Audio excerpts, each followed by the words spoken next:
Actually, I guess I don't need to.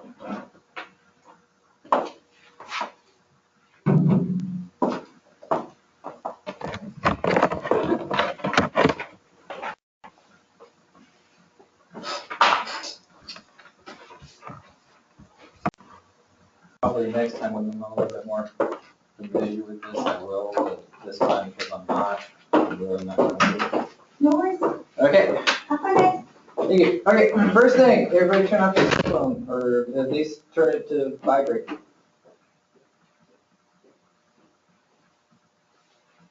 I'm doing mine, so this is getting seller leads, and this is really slanted towards getting listings. And you'll hear that a lot in this office about if you're really going to get to build your business, you need to get listings. And so the question is, why do you want listings versus buyers?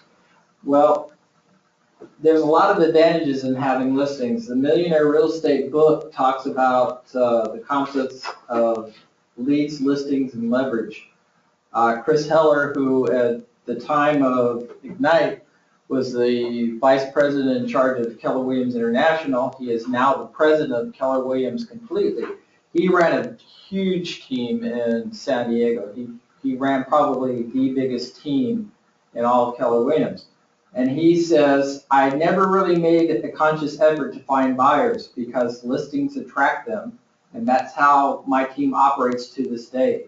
Buyers for us are like bees attracted to honey. Our business is finding and selling listings. But when buyers show up, we convert them and then sell them our listings for another home. Some of the advantages of having listings over trying to find buyers is you take a listing and you put a sign in the yard. What do you have? Instant marketing. Once you put that sign in the yard, everybody driving up and down that street is going to see your name.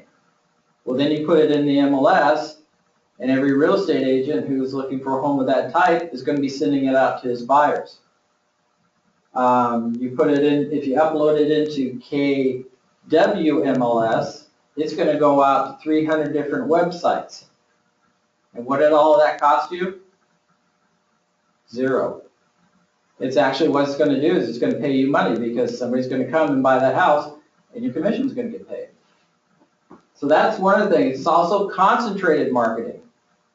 It gives you an area that's concentrated that you can market exclusively. Because what you're going to want to do is market the houses around. Because what are you doing? You're trying to sell your listing. So you start marketing. You can send out postcards. I always send out free postcards every time I take a listing. I take it out, one postcard to say, hey, look what I just listed. Second one when it goes pending, and the third one when it's sold. So you're putting yourself in front of all the neighbors at least 3 times. So you send it to the farm area, not necessarily to Daphne? I send it to both, really. I mean, I really work the area around it. Because the thing about it is the other thing about what you're doing when you take a listing is you're auditioning for people in the neighborhood.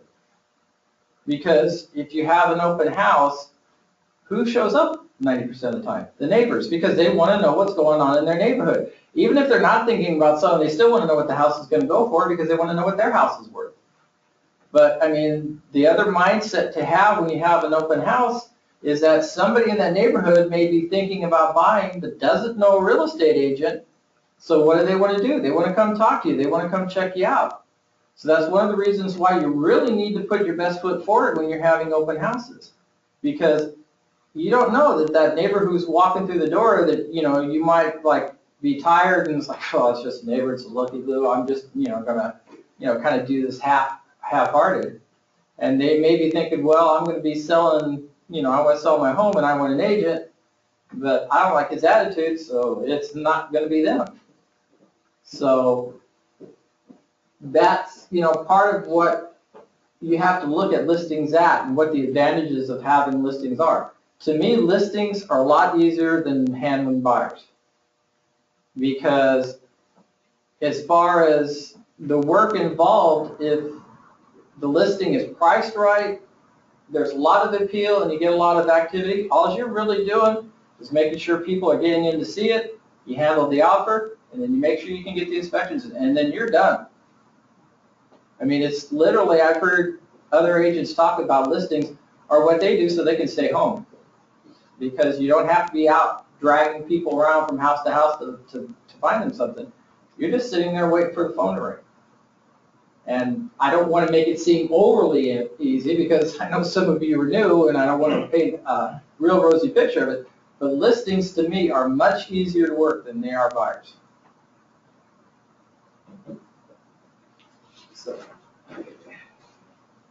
So what I want you to look at now, this is in your thing, so we can go over kind of it together.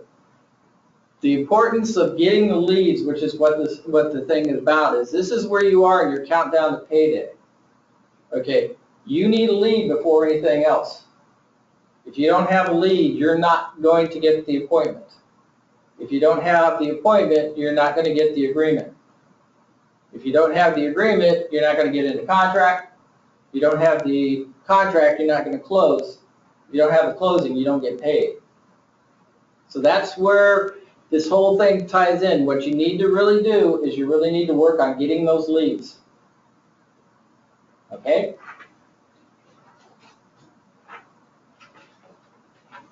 So in the session today, what we're going to do is we're going to try to understand what drives top agents to focus their business on getting leads and selling them. Discover the 6 sources of sellers. Learn and practice strategies and scripts, which I don't know how much we're going to really do with that.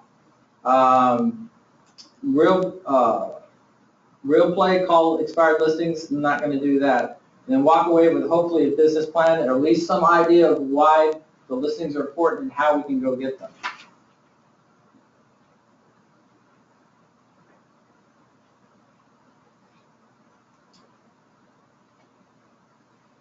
The big difference that you're going to find with buyers and sellers is that buyers are going to come to you. There's going to be an activity that's going to cause that degeneration, whether it's your marketing, whether it's having an open house or that. Sellers are a little bit more elusive. You have to kind of go get them and go find them. You have to kind of know what they expect, what their expectations are, what they want from you. And what their expectations of you from you in the listing process. There's a little exercise here. Instead of breaking into groups, I'm just going to kind of ask the question and then see, we can work on the answers as you get. What do you think a seller's expectation of you as an agent is? Sell their house. That's one. Marketing. And that's kind of part of selling your house, but yeah, they want you to market their house. They want to know they can trust you and that you have integrity. Mm-hmm. How about communication? Mm-hmm. That to me, I think, is one of the things that a lot of real estate agents fail at is communications. Especially once we get to that wonderful point after we think the deal is done. And I don't mean after it closes. You get to the point where you're doing your appraisals, you're doing your inspections, all that comes back good. Now you're in kind of the waiting mode where you have to kind of wait for the loan to go through its course, and then you sign documents and you close. I know a lot of agents who just check out at that point. They go on trying to find the next project, and they're not calling their sellers. And that's when the sellers get nervous. When the seller's not hearing from you, they're wondering what's going on. Another thing that the sellers want is your knowledge. A lot of them are not really knowledgeable about what you're doing or what's going on or what the process is. And so what they're looking for you to do is to be the wise source, knowing what the procedures are. Where to get the inspections, what kind of inspections, what to expect when they see an offer. what that's gonna cost them. You know, a big thing right now is closing costs. A lot of people are asking for money back for closing costs. You know, they're gonna go ask you, why did they want that? And, you know, and why do they want me to pay all pay all the closing costs, and how much is that gonna cost me? And because I just had my listing that just closed on Mississippi. We got the offer, we countered, they countered back, and they basically asked us to pay the escrow fees. And the seller was asking me, well, I want to counter back, and I want to split the escrow fees 50-50 because I want to save money. And I looked at it and I go, do you know those escrow fees are probably only $500? She goes, no. I said, okay, if you have to pay another house, if we don't take this offer and we have to put the house back on the market, how many more house payments are you going to make? I go, and tell me something, if you have to make another house payment, are you really saving $250? Because that's what her half of the escrow fees are going to be. She says, yeah, you're right, let's accept the counter. So it's really good to be knowledgeable with them, to understand their expertise, and to tell them what your expectations are as far as what you want from them. Because you can walk into a house and it can show really nice when they're showing it to you, but are they going to keep it that way? My listing down in Plymouth Links, 2 kids, the house has never looked perfect. But the thing about it is every time I went back to the people and I said, okay, you need to do this, they did it because they just didn't know what they needed to do to sell the house. So I sat down with them and just sit there and said, you know, okay, you've got boxes all along this storage thing in your hallway, but because their walls go up only halfway to the ceiling, have a bunch of boxes there. Take those out. They make the hallway look really narrow. Replace the lights in the hallway because it makes the hallway look really dark. And as soon as I said it, they went and did it. Well, you know, why didn't they do that beforehand? Because I didn't set my expectation. This is what we need to do. So they want your knowledge. Okay? Always make sure that you're doing your research too. A lot of questions that you're getting asked right now is inventory and days on market. That's the big questions right now. It also talks about picking a real estate specialty that you do. I don't know in this area if you necessarily really want to have an exact specialty, but if you do, you really need to be an expert in it. I deal mostly with residential. I've been dealing mostly of late with resales. When I first started, I was first-time home buyers. I had them coming out for years. And was I good at it? Well, no. I was trying to make a paycheck, so I put up with it. So if you're going to pick specialty, yeah, always make sure you know your numbers. Make sure you know your information. Make sure you're an expert in that field. Inventory, we've been fighting trends of having way too much on the market to not enough. And right now, if it's kind of the medium house prices, there's not enough on the market, in my opinion. It's like Rick Walsh, our broker, was talking the other day. If it's 199,000 and below and it's in good shape, there's going to be multiple offers on it. Anything over that, it gets a little slower. So with 300,000, it's really slow. And days on market, a lot of people ask that question. The third question they're asking a lot, because I'm hearing it just about every time I have an open house or I go out with somebody, is price per square foot. Somebody has planted that into buyers' brains, and sellers' brains for that matter too. I think I've seen that a lot on like Zillow or Trulia. They have that as something to measure. So I think that's where a lot of people. I had an open house recently at my listing in Plymouth Links, and I had some people who came in and they wanted to sell their house. And their whole thing is that they wanted to sell their house for $100 a square foot. And the reason why they wanted to sell their house for $100 a square foot is it's a 3,400 square foot house. And so when I was doing, because she's saying, because our house in Plumas Lake, which is in contract, and it's, right now, that's going for about $125 a square foot. Now, the bigger houses in that area, once you get up over 3,000, they're dropping down to like 93, anywhere from 93 to 89 to $93 a square foot.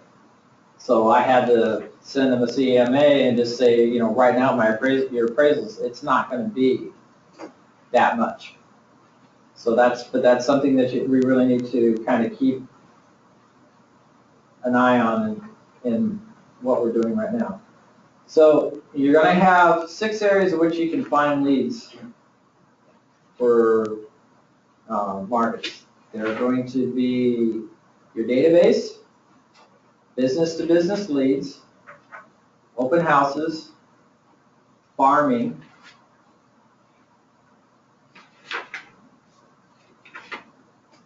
FSBOs, and expireds. Okay, your database. How many in here have a database they're working?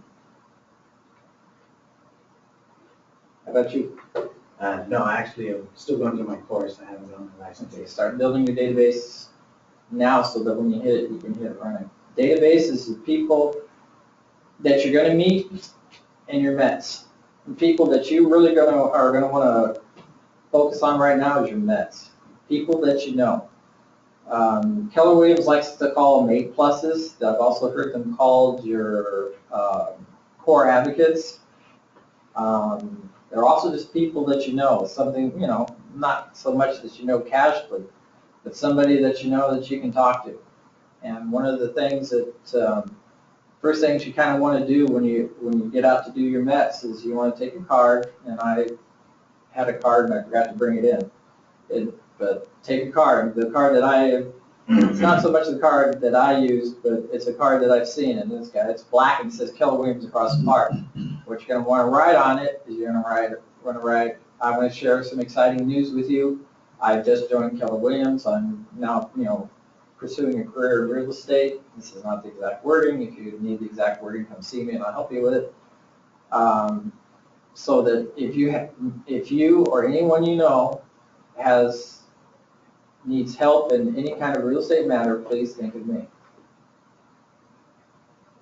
This is really important, and it's really important to not just do that, but also follow up and continue to remind them, without harassing them too much, but to continue to remind them. And the other thing to do is have kind of discussions with them about what you can do for them. And the reason I bring this up is because it's a really good lesson about it. My sister and brother-in-law, both LA County Sheriffs, both got to the rank of lieutenant, retired. A lot of money. They made a lot of money. They also travel a lot. They also like to go to lakes and ride their boats. They went to Lake Havasu and bought a $250,000 house. Now, both my brother-in-law and my sister know what I do for a living. Both my brother-in-law and my sister have talked to me about what I do for a living. You know what my referral for that $250,000 house was? 0. You know why? Because I never told them that if they went out of state, that I could connect them with a Keller Williams agent in the area who would be glad to help them buy a house. I also didn't tell them that I could get paid, and getting paid for real estate transaction is how I make my living. So it's really important to have that conversation. You don't have to have it in a creepy way or anything else, but what are you doing? How are you trying to make your living? You're trying to make it as a real estate agent. It's like Dan Duke is always saying, you cannot be an undercover agent and be successful. You have to be telling people what you do. And it's, like I said, it doesn't have to be anything nasty or creepy or grabbing them by the shirt front. It's just, you know, hey, you know, if you need any help with any kind of real estate transaction, talk to me.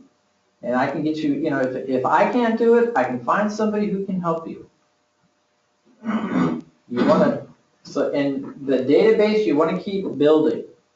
So anytime that you can get contact information, you want to take it. Now here at Keller Williams, you don't have to buy a database that you can use to help do your mailing.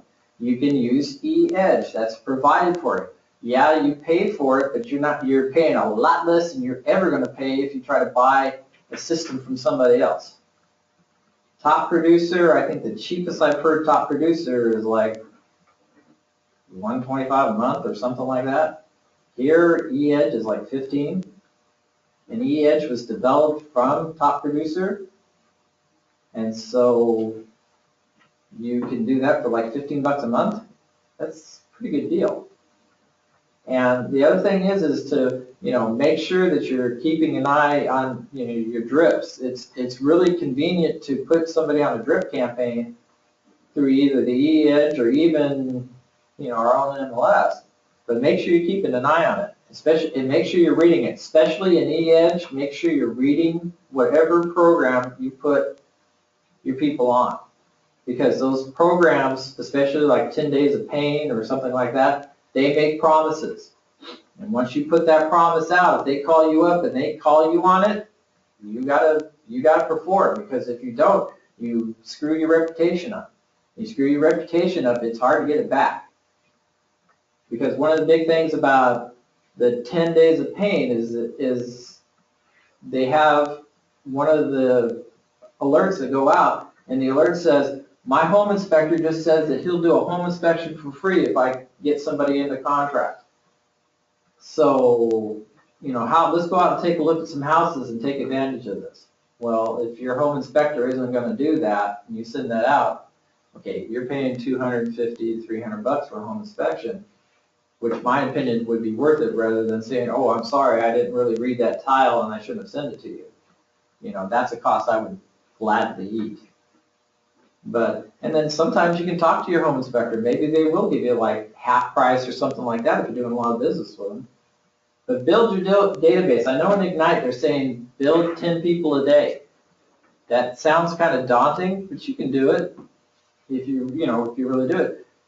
Wearing your name tag, going to a store. Rick made a big thing about that in the office meeting yesterday. It's true. If you're wearing that name tag all the time, somebody's going to ask you something. I was at a grocery store going through the thing. All I was doing was picking up lunch. I had a Lunchable and a soda. And the lady goes, oh, you're a real estate agent? Yeah. Well, I'm looking for a house. Well, where are you looking? Well, over here. Well, there's some nice houses in that area. Always try to get their contact information. You're always taught hand them a card. No, I think Roy Molina, who used to be a team leader here, had one of the best scripts for that. You know something? I just gave away my last card. I really don't have anything to give you, but can you do me a favor? Can you give me an email address? I'll be glad to send my contact information to you. And right now, in the market, in my opinion, it's a lot easier to get somebody's email address than it is to get their phone number. I have gone and I've had open houses where I've asked for a phone number, and they've looked at me and said, oh, no, I don't do that. Well, can I have an email address? Oh, yeah, sure, here. So I focus on getting an email address, because if you can get an email address, at least you can start a conversation with it. Okay, business to business leads. What is that? That's going out to companies, doctors, lawyers, dentists, asking them, making an agreement with them, getting into a relationship. If I refer you, will you refer me?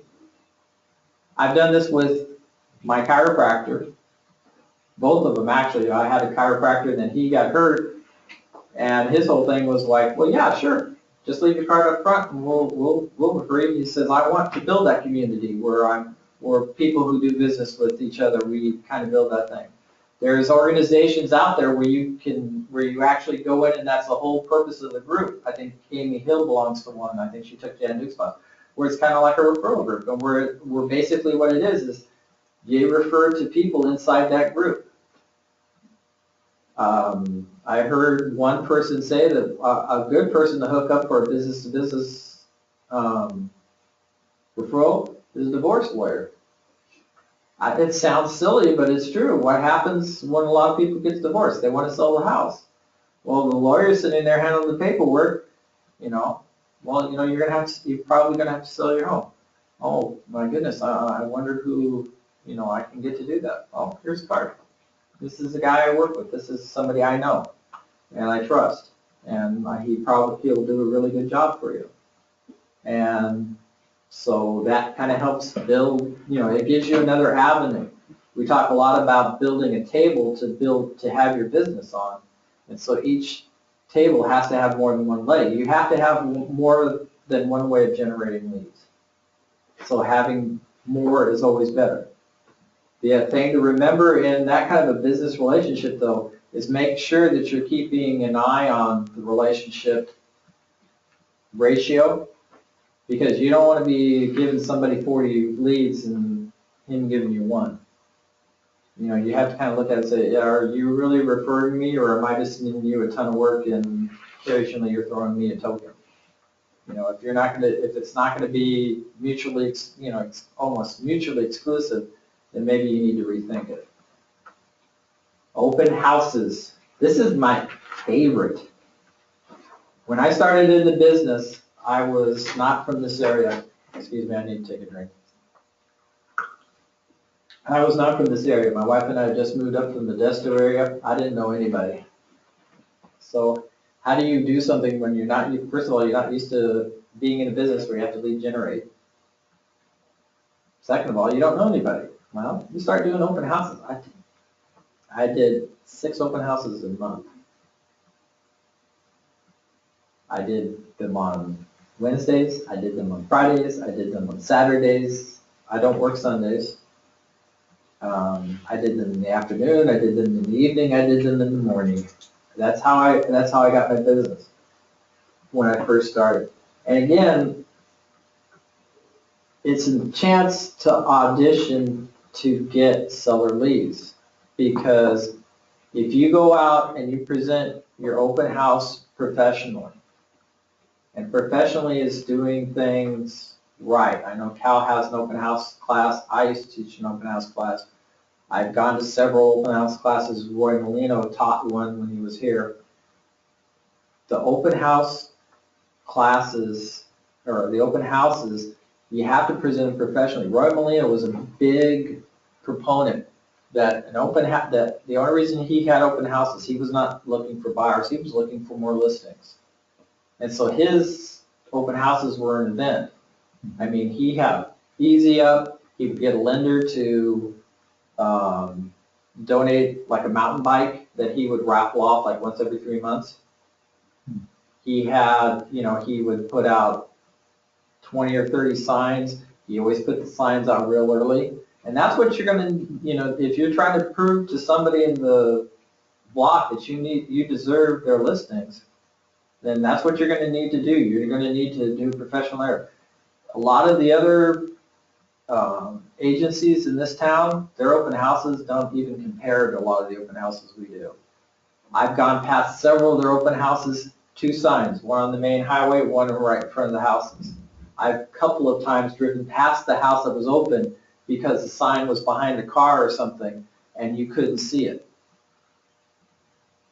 I went to one that Cal had, and she had signs all over the place. Yep. I mean, when you're coming in, it's like, you saw them everywhere. Dave Silva was big about using up to 50 signs. Brent Grove, who is a huge agent over in Roseville, he said that he was about ready to get out of real estate when he saw somebody who was having an estate sale, and he says they had cheap handmade signs, they had big professionally made signs, they had signs tacked onto trees. And he says that his goal whenever he does an open house is to put out so many signs that he has one client come in, walk in, shake his hand and said, I just wanted to meet the idiot who had the time to put out that many signs. So you really, when you're having an open house, yeah, you're going to get the chance at the buyer leads, but there's somebody in the neighborhood who might be thinking about selling, and they probably don't know an agent. One of the biggest statistics that I always talk about with people about being a real estate agent is that Gary Keller says 80% of the time an agent will use or a client will use their real estate agent again if they could do one thing, and this is the most telling thing about the whole thing, this is the thing and you really need to remember, they would use them again if they could remember their name. That's scary. When you think of that, that's scary. Because here's somebody who you took through one of the major processes of their life, and what happens? They don't remember your name. Why? Again, it goes back to the communications. Once the deal's done, I don't need to think about them anymore. No, they need to go, then they need to go into your database, they need to be set up on a program, you need to call them occasionally, you need to talk to them. One of the things I do that I found is really effective is every year on the anniversary when they bought their house, I send them a card, or a card. First year, it's happy anniversary, you've been in your house for 1 year, I hope you really like it. Year 2, hey, can you really believe it's been 2 years? And then try to add something personal. I always try to add personal so it makes it seem like I really do remember them, because I do, because I keep the notes. But like, you know, hey, do you really believe it's been 2 years? You know, can you remember how many houses we went through? I just did that for some people. They just celebrated their 4th anniversary in the house. We looked from summer of 1 year to January of the next. And because they're really picky, and so you can do that. Is it very costly to get the personalized ones? Like I noticed Cal has her name on the sign, you know, but I've seen others where it just says, you know, open house and has the color. Honestly and truly, they're about the same cost. Oh, yeah. They're really not that more expensive. And the ones that just have Keller Williams, that usually are the ones that are bought by the agency here. To me, you want your name on everything. So, I mean, all that. And that's, you know, that's why I say an open house class is a class in itself, so I really don't spend a whole lot of time with it. But it's really does, you know, it needs to be as professionally done as possible. You need to make sure you keep your energy up. You need to make sure that every person that walks through that door is treated the same. You don't want to get, like I do sometimes, like, your ear voice where it's like, hi, how you doing? Nice to see you. Take a look at the house. If you have any questions, ask me. You want to be engaging at all points. Okay, we move next to farming. Okay, farming, that's taking a geographical area and farming to all the houses in, or marketing to all the houses into that area. It is the least cost-efficient way of looking for leads, because it can get kind of costly. But and the thing about it is one of the problems that a lot of people have with it is that it takes time. It's not something that you're going to see immediate results on. It's one of the things that a lot of real estate agents do because it's that way. It's not something that you're going to send out one letter and then all of a sudden 15 or 20 leads are going to come in. It's going to take time. Rick Jiha, who used to have an ownership stake in this office, he is also a trainer for Keller Williams. Very good. I highly recommend if he ever talks to you guys that, or if they teaches a class that you guys can go see, I would go see him. He's funny. He is informative. He has built 2 teams that I know about. He had a team with his sister, Coco. She, for personal reasons, not because they were arguing, but just because she was trying to establish herself, left. And he had to rebuild that team. This is the guy who handles lots of transactions, makes a lot of money. He owns a couple of Keller Williams. That's how good he is. This big thing about farming is overkill over time. And that's, to me, is the best way to describe it. You have to keep getting yourself into people's faces. You have to kind of come up with creative ways to do it. You have to be consistent. One of the biggest problems that I see with a lot of agents when they farm is they're not consistent. What happens is they'll do it for a while, then they'll stop, then they'll do it for a little bit longer, then they'll stop. They'll do it for a little bit longer. You need to keep it going. You need to be creative. April had suggested to me that, like, the first time you go out, you go out, you introduce yourself, you take maybe a flyer about an activity in the community that's coming up. And then the next time you go out, you take them, some other little thing, like if it's 4th of July or something, take them a little flag. And then the next time you go out, you bring them something about the market. And so that each time you go, you're. Yeah, there needs to be a different reason, just not keep knocking on the door and saying, hey, I'm a real estate agent, do you need somebody? It doesn't really work. There's a lot of ideas. One of the ideas that was given to me when I first started, get flower seeds, forget-me-nots. And you walk around and you just say, my name's Mark, I'm real estate, I work in this area, I'm trying to kind of specialize in this area. Here's a gift, forget-me-nots. Another idea, which is a little bit more expensive, which you may want to do a little bit longer after you get into the farming bit, maybe you have spring cleaning, and what you do is you rent a dumpster, and you put it out, and then you walk the neighborhood, and you hand everybody a flyer on such and such a day, the dumpster's going to be out there. Feel free to put the stuff that you can't throw away in the trash into the dumpster, and I'll haul it off, and I'm paying for it.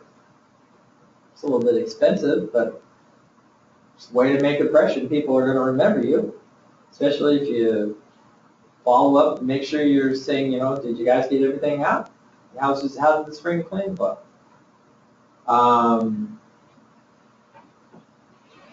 Always having flyers, doing open houses in the area. That's a way of making contact too, even if it's not for an agent in our office. If somebody from Century 21 puts a house up there, give them the opportunity to do the first open house because that's what they want, but maybe a couple weeks into it, maybe you ask them if you can do an open house. I've had several agents allow you to do that. Then when people come in and they're going to look, because they're going to walk in, and one of the questions they're going to ask, because it's happened to me, because I've done open houses for other agents in other agencies, well, if you're a Keller Williams agent, what are you doing in a Century 21 listing? Well, I need to meet some people, and it's a nice house, and it gives me a chance, and I want to help this agent get this house sold. It proves your focus. It shows what you're really about. Is you're going to try to get the house sold as much as you can. Number of houses. There is a team in Texas. They do 5,000 houses, and that's all they do. That's their entire lead generation. What do I suggest? I suggest you follow the Keller Williams model. Lead with revenue. So what do? Maybe start with 100 houses. My personal opinion, when you pick an area, I try to pick an area that's kind of varied. Some new houses and a little bit older houses. Because the thing with older houses is the people lived in there longer, they're about ready to move. If your newer houses are like the 3 to 5 years range, then maybe they're thinking about moving. And it also helps with your price range as far as that thing. So usually I would suggest starting about 100 houses. I've heard, Rick Jihas saying he thought 500 houses was what you needed to be successful. Again, like I said, farming can be a little bit on the expensive side. So start small. Start 100 and work your way up. Always make sure that you commit yourself to that farm. You're the one that's going to have to know what that farm looks like. So you're going to want to keep up on what the houses in the area are going for. How what's on the market. If it's not selling, why is it not selling? Is it just about price, or is there some conditions in the house that are keeping it from being sold? Average days on market, price per square foot. That's the kind of information that you're going to need to kind of carry around either on a piece of paper like this one, or just in your mind, so that when people are asking those questions, because when you door knock or you're meeting them in open houses or something, they're gonna ask you questions. What about this area? If you're in this area farming it, what about it? You're gonna need to be knowledgeable. You're gonna need to be the expert. So the other thing that you really need to make sure you do is farm your own neighborhood that you live in. Okay? There have been 2 Keller Williams signs on my block. Neither one of them has been mine. Whose fault is that? Mine, because I didn't do it. Council, the house, 2 houses down from me. Did not know the people very well. Wife is always gone playing golf. Husband worked in Sacramento. He retired.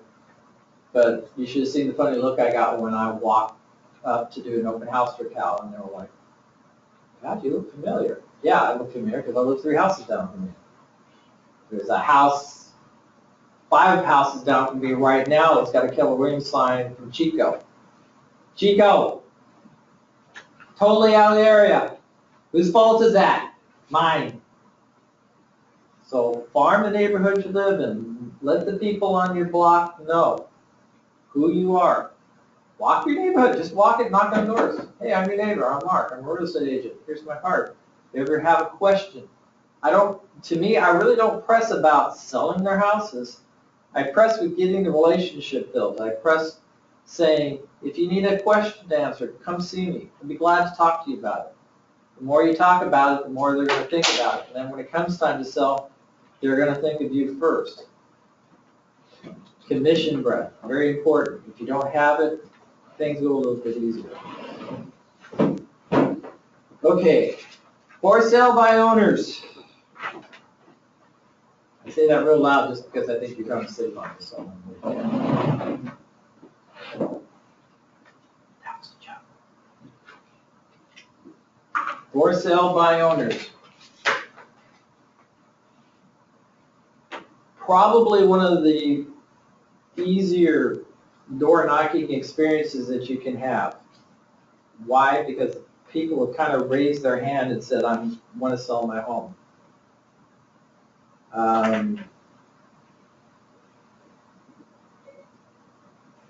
When I call a FSBO, and I do call them, my first visit is never about taking a listing. In fact, I'm more than 90% of the time, one of the things when I call them up and I say to them, I'll tell them, I'm not going to ask you for the listing. In fact, if I even mention the word listing, throw me out. What the phone call goes like is something like this. Hey, Mr. Homeowner, I try to find their name by running their name through First AN and finding out who owns the title to the company. Person who answers the phone is usually that person. You know, is this George? How are you doing, George? My name is Mark Harshman. I'm an agent with Keller Williams. I noticed that you have your house on the market, and I just was wondering if I could see it. Okay, one of the first things they may say is, well, I'm not cooperating with agents. Well, I understand that, but I would still really like to see your house. I sell a lot of houses in the area, and I work with a lot of buyers, and I would just like to see if your house meets the criteria of any buyer that I might have currently. Well, I'm not going to pay a commission. Oh, no, I'm not too worried about that. If the house really fits it, I'll see if my buyers will pay me a finder's fee. Can I come to the house? Well, yeah, sure. When I get through the kid to the house, I ask them to give me the 50 cents tour. I go through, I take a look at the house. Okay. And again, I always tell them, I say 90%, almost as I walk through the door. If I ask you for the listing, just throw me out. I'm not here for the listing. Reason why? You're not going to get the listing the first time because they don't want you. So if you just try to be, what you're trying to do is contribution. You follow up in a few days and you ask them, you call them, was the house still available? I just was checking and seeing all that. The other thing what I try to do when I call them the second time is I go, well, you know, there's a house that just got listed from you, a couple houses down, you know, it kind of meets your criteria a little bit. it's priced for $20,000 more than your house. Kind of give them an even competition. And maybe you drop by a CMA and say, here's the houses in the area that you're competing for. This is the houses that, what they sold for, so you can get a little bit of a better idea of what your price is right or not. Continue to build the relationship. And the thing with Visbos, a lot of times, is just to keep calling, because a lot of agents, after 2 or 3 weeks, they drop off. They think it's a done deal. But a lot of times, it's going into the 6th and 7th week where you get it. A lot of the reasons why they don't want to work with you is about money. They don't want to pay that commission.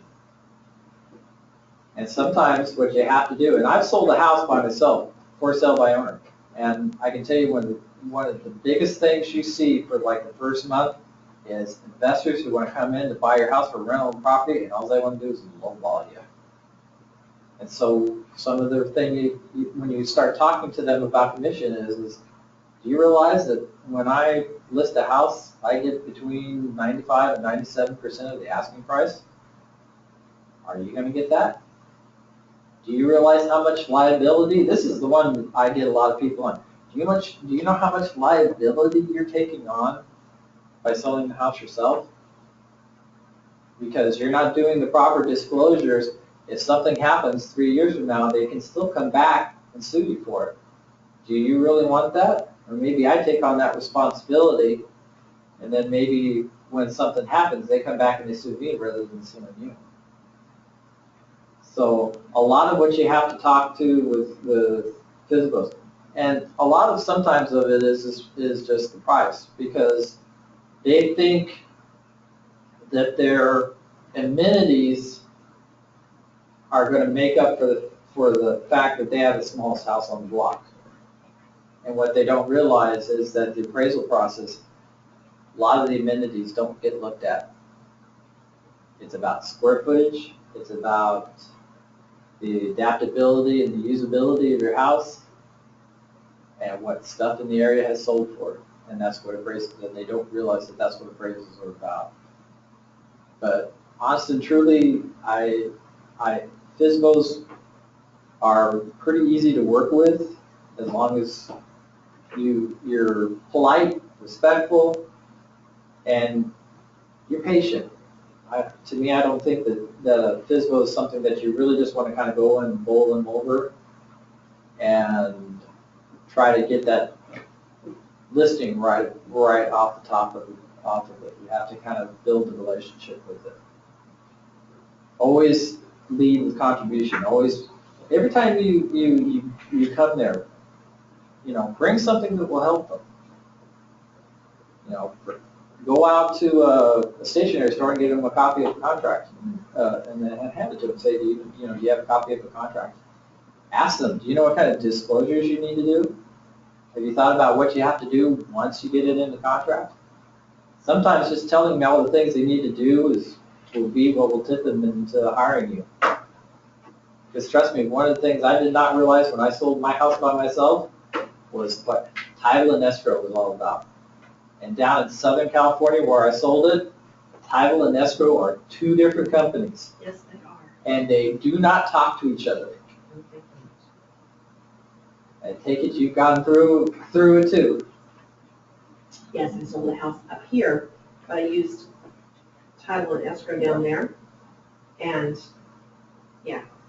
No, and they do not talk to each other. and the fees that the escrow companies pay here are not paid by the escrow company down there. Yeah.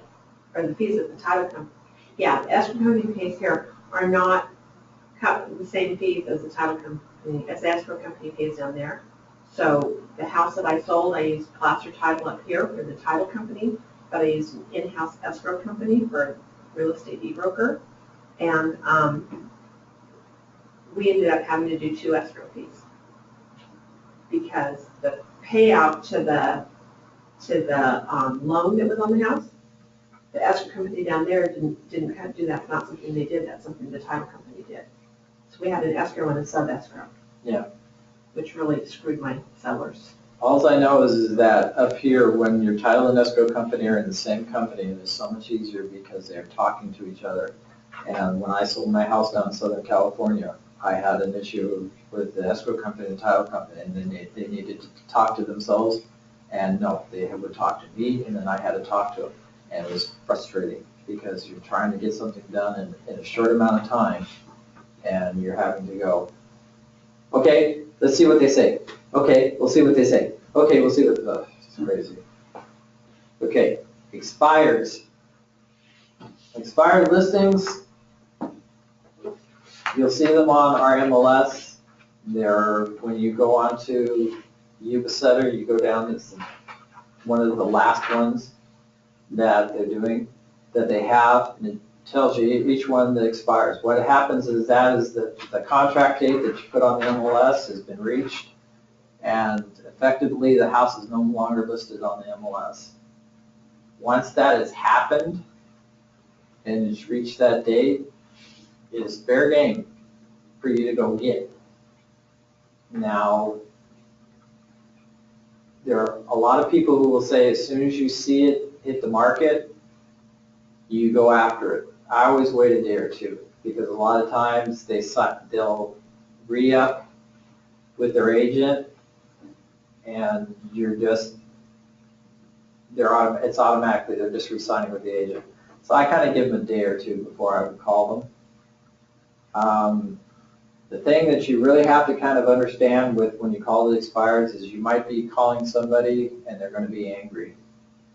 Because you have to understand, most of the listing contracts here are for 6 months. You're talking to someone who has a house that's been on the market for 6 months and it hasn't sold. And trust me, they are not happy and they are not in love with real estate agents. So when you're calling, saying, hey, Mark Archman from Keller Williams, I was just wondering when you were going to start interviewing, an agent to sell your home, a new agent to sell your home. They're going to say, never, click. Okay. To some people, that's not a big deal because they can do it. I know an agent in this market that she just never hears the word no. Never. I said it to her 3 times and she just ignored me. If you're a little more sensitive and you're a little more rejection prone, this may be an area you don't want to really look for leads. How often do you run into a situation where the home didn't sell because the sellers didn't do what the agent said? They didn't make the fix-ups in the house that the agent recommended, and I'd say roughly about 10 to 15%. I mean, and that's the other side of expireds that you have to kind of be careful about, because the trouble is that, okay, you might get somebody who just didn't listen to the pricing on the house. You may have gotten somebody who the agent just didn't do their job. And then you may get that other group of people like you're just talking about where the sellers didn't do their job. Right. And I'm a big believer in you work with the willing. And that is the people who are going to work with you and because let's face it, selling a house is a team effort. It's not just the agent, it's just not the seller, it's just not the escrow agent. It's everybody working together. It's really, and the 2 agents working together. And if you get somebody who is not doing their part, do you really want to work with them? I've turned down a lot of work, and Rick Walsh I remember in one team meeting was making the comment. He goes, I fired this one client, and Mark was helping me with it, and Mark told me after this one incident that he would never work with them again. And I was thinking to myself, well, Mark's not that busy. And so it's kind of like, I thought there for a second, well, why are you signing me? But then he goes on to say, he says, and then I started looking at him, and then I realized Mark was right. They weren't trying to buy a house, they were just trying to look at properties. So I fired him. So that was a validation to me, but it really is, sometimes you have to say no. And I think that's a problem with a lot of new agents, is the fact that they feel they have to say yes all the time. You do not have to say yes all the time. You can say no. My advice to new agents is always run this business like a business. And sometimes the business, you see those little signs. I reserve the right to refuse service to people. But again, going back to expired, I bring up the part about the anger of it because you're going to have to listen to them. You're going to have to go through them. You know, you're going to have to listen to what actually happened. You're going to have to talk to them and get the whole story, because a lot of people, especially, you know, when you've done a CMA or something like that, you're going to know when you do the CMA what the problem was the price. The problem is that the person you're sitting across from that doesn't want to hear that it was just the price and that they weren't listening. They don't want to hear that it's their fault. They want to they want to hear you to hear their grievances, and they want to tell their side of the story before you start saying, well, you know, honestly, looking at the numbers, it was the price. But to me, it's really important to have that conversation, because even if it just boiled down to the price and they were arguing with the agent all the time about the price, the agent, to me, still didn't do something right, and that's why they got rid of them. And so you want to make sure that you hear what their expectation is, so that you can meet that expectation, so that maybe if you don't sell it in 6 months because of the price, that maybe they think of re-signing with you, even at the end of 6 months. Because sometimes the price is just the price, and you'll never get around that.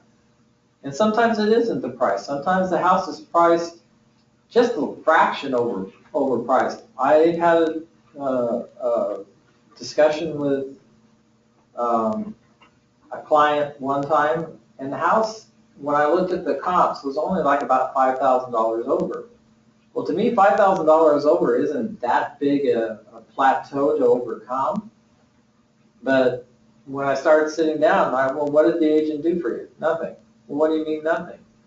Well, they came in, they took the listing thing, said they'd have it sold for 120 days, and that's the last I saw them. What do you mean that's the last you saw them? Didn't they do an open house? No. Did they call you with weekly updates? No. Did they discuss dropping the price with you? No. Well, what did they tell you when they took the listing? They told me when I put up that all they really had to do was put it on the MLS, and then that would send it out to 400 agents, and one of those 400 agents would have a buyer who would buy the house. Okay, he's fully laid out his expectations for me. He wants me to call him. So I'll call him once a week. Even if it's bad news, it's a hard conversation to have, but you'd be surprised how many owners will appreciate it if you just call them up and just say, hey, you know, we had 2 showings. This is what their feedback was. They thought the price was a little bit too high, so they didn't put an offer in. It's a hard phone call to make. It's worse when it's, oh, I'm sorry, we haven't had any showings. But it also helps you build the case that, yeah, the price is too high. I just have a question, you know, on expired listings and maybe FSBOs and any of it, is there any restriction, because they have this little tip thing in the sidebar, you know, to ask about this, and I've been wanting to ask about it. Because of the do not call list and that kind of thing, on making cold calls, is there anything we need to be aware of in doing that, or is it completely open to, you know, to do that without any problem legally or any concern like the do not call list? For what? For, you know, for seeking like, you know. For the expired listings? Yeah, expired or FSBOs or any of that. Okay. For sale by owners and expired listings, because their house, because as far as I know, the for sale by owners, because they have a sign in their yard with their phone number on it, they are giving you permission to call them, even if they are on a do not call list. Okay. If they say, I'm not dealing with agents, do not ever call me again, you just take that address, draw a big thick line through it, and never call them again. I've heard some agents who say, well, I'll call them a couple times, even if they tell me no, because their no is actually a yes. To me, if somebody says, I do not want to work with an agent, do not ever call me again, it goes back to working with the willing. I just draw a line through the thing and I never call them again. Expireds, they were on the MLS, they gave permission for their house to be on the MLS. To me, it's the same thing. If you're calling them and asking them for the business, they've kind of given you permission. If they kind of revoke that permission over the phone, then you don't follow up with them.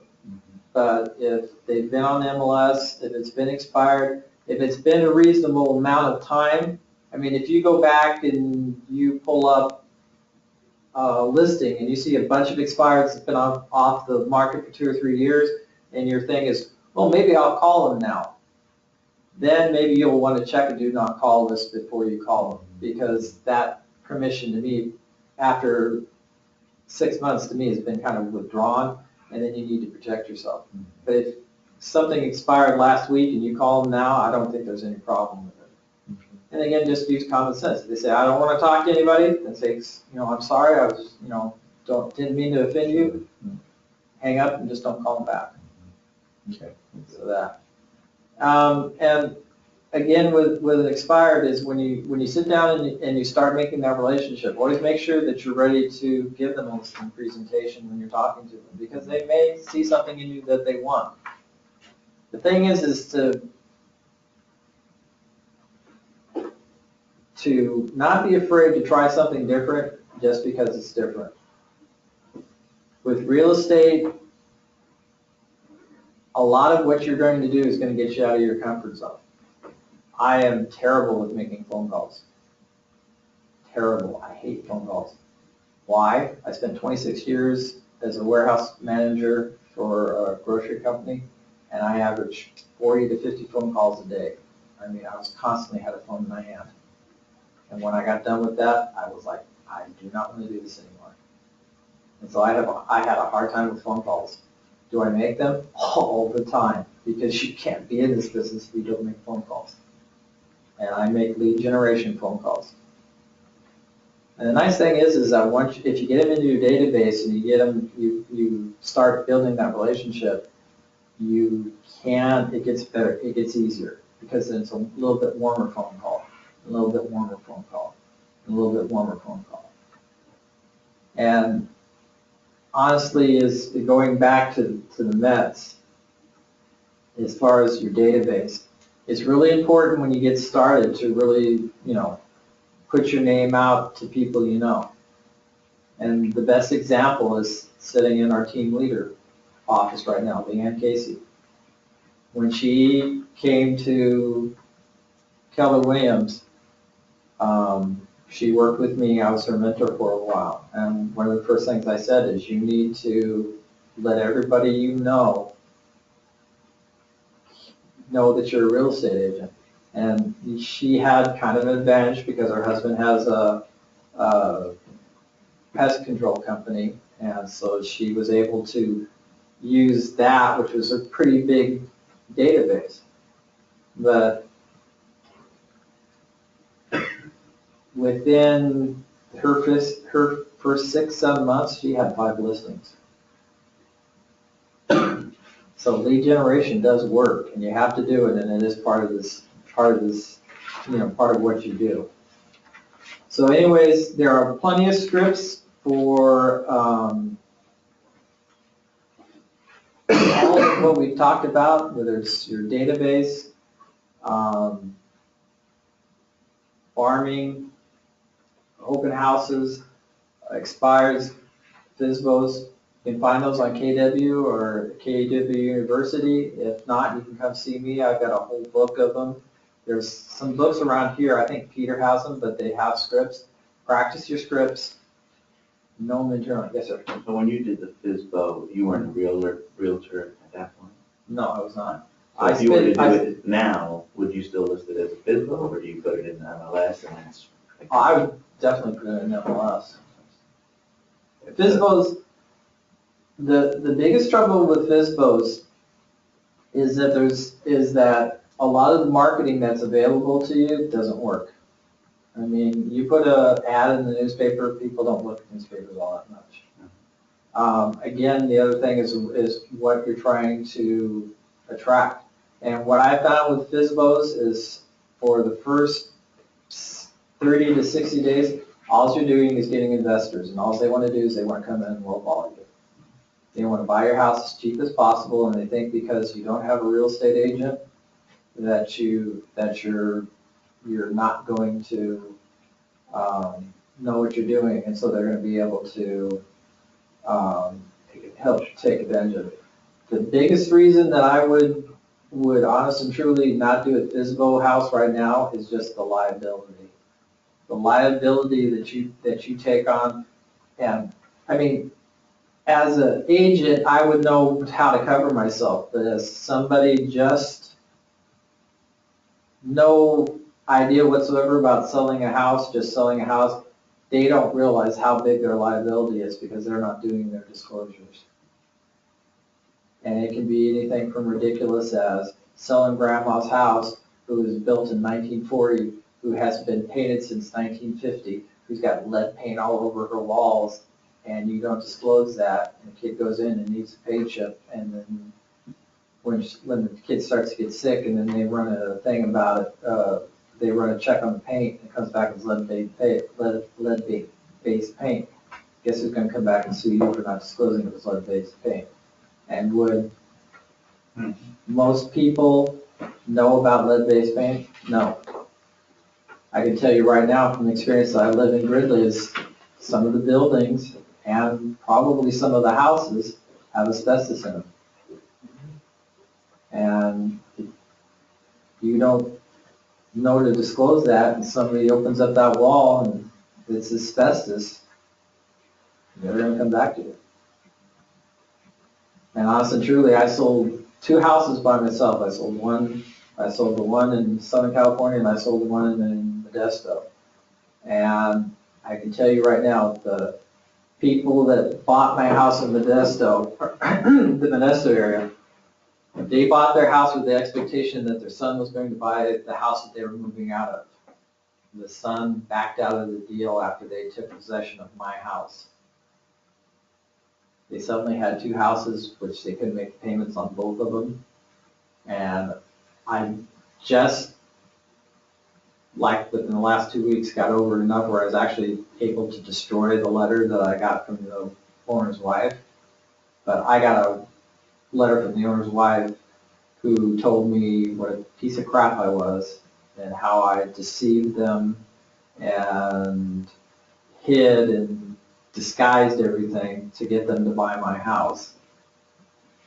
And I know it wasn't true, but you know something, it hurt for a long time because I didn't do it. And they probably could have made some kind of court case against me because I can't say that I disclosed everything. But I mean, they did everything from saying, oh, well, you didn't clean out the cupboards, and you know, I didn't appreciate having to sweep the hair and the mouse droppings out of the cabinets. Okay, well, I know that wasn't true because my wife had already moved up here with my daughters. I was the one closing down the house. A friend of ours heard that we were moving out. She runs a professional cleaning service. Her and her daughter came over and cleaned my house as I was emptying rooms. I know there wasn't any mouse droppings and hair in my closet and my things. She just had buyer's remorse and was yelling and screaming at me. Everything, it's gotten so complicated with selling homes now, I wouldn't even think about trying to sell a house by myself. So, and they're a really good thing. That's about all I have for you guys. I hope that some of this information was helpful. That's about it. If you guys have any questions, I'll be glad to stick around and answer them for you. If not, you are free to go. Thank you.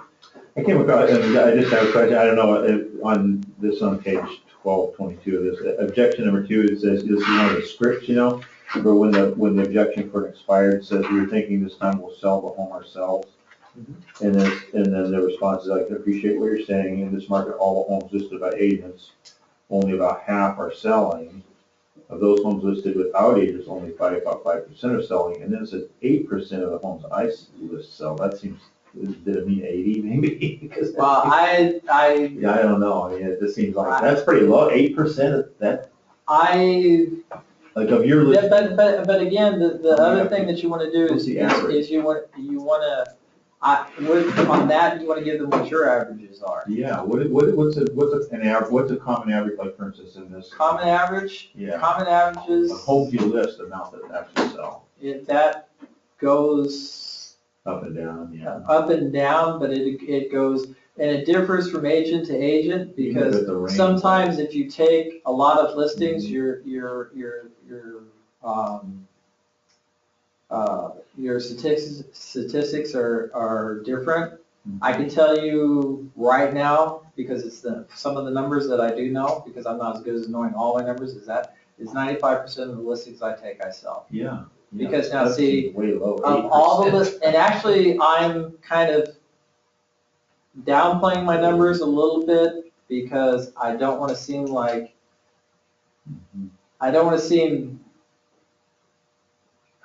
I mean, I don't want to use the word arrogant, but I don't want to seem like overbilling myself, because Yeah, no, honest and okay. truly, of all the listings I've taken, I've only not sold one. Mhm. Wow. Yeah. Because, I didn't understand that. but you also have to 8%. qualify that is that I did have one selling that I did have to withdraw, but I relisted it about 6 months later, Right. and it sold. Because what it was is, when we had it on the market the first time, it was overpriced. When we put it back on the market, it was still kind of overpriced, but what I was able to do is, I had an agent come in, and they were looking at the house, and they were saying, we want to make an offer, but we think we're lowballing it. And I said, I looked at them and I said, I think this house is overpriced, and I really think what my buyer needs is to have somebody write an offer. So I said, go ahead and write it, and I'll present it. And they wrote an offer that was about $15,000 under asking, which was more closer to the true price of what the house needed to sell for. And I offered it, I showed it to the buyers. They rejected it, but a week later, we sat down and we looked at the CMA again, and they lowered the price. So sometimes it's getting, Those numbers are a lot more encouraging. getting somebody else. But yeah, Yeah. 8%, I would never tell that to FSBOR expired, because that's ridiculous. That's way low, yeah. Yeah. And one of the things to do, if you're looking at possibly working with an expired, now this is something another agent did, is that she would wait a day, and when the thing would expire, she would wait a day, and then she would go get a balloon and put like a little basket of candy in her card, and saying, if you are ready to interview new agents to see about getting your house sold, please call me. And then she'd leave that on the porch. It's just an idea. I mean, to me, with farming and stuff like that, there's no end to the different ideas that you can have. I can tell you right now, I'm probably the only person in this office who sends anniversary cards. And it's not because I'm smarter than anybody else. It's because I listen to an agent in Sacramento, and that's what they do. And usually they just stop after, they go, after the first 2 years, I don't do it anymore, because I think, he goes, I don't want them to be annoying. But I do it just about every year. And I'm not 100%. I've got some buyers that I don't really want to work with again, so I don't bother. That sounds terrible, but it's just, again, it goes back to working with the willing. So those I don't, but I had a couple who bought a house up on Dorothy. They're the ones that I went from summer until January the next year before I sold the house. Well, we spent a lot of time together. Yeah, I really liked them, and they kind of became friends of mine. But they also kind of were really understanding. Right around November, and that was actually the day before Thanksgiving, my daughter had a grand mal seizure and broke her leg. I had stopped real estate completely. And when I went to them, I said, okay, this is what's happened. My daughter had a seizure. She broke her leg. She had to have a rod put in it. I'm just not doing real estate, and it's probably going to last until the end of the year. I know that you guys need to get a house. I'll be glad to give you an agent in my office who will take care of you. And they looked at me and said, no, we'll wait for you. We want you to be the one because we really feel that you're taking care of our best interest. Okay, they're gonna get an anniversary card from me every year on the day that that house closed until they move or I die. Because that's just how important I think it is to continue that thing. And I've gotten referrals from them. So it's just a real simple thing. It's one card, one day. Hey, Rick, Christine, I hope you still like the house. If not, call me and we'll find you a new one. So anyways, but that's it, unless there's any more questions. You had said something earlier about, the closing costs Mm-hmm. for, the property itself. Mhm. And I just wanted to let these guys know that it's not always as cheap as $500. No, it's not. No, So it's, don't quote- that don't was quote just, me, but that was it's just, $500. that, yeah, it's, Yeah, it, not you have to, you have to do it. But again, the whole purpose of that script though is to make people look to see if they're really saving money. exactly. Because, even if it's $1,000, if her payment's $1,500 Yeah. and it has to go back on the market for 2 months, is she Yeah. really saving any money? Exactly. Okay. Thank you all for coming, appreciate it. Thank you. Thank you.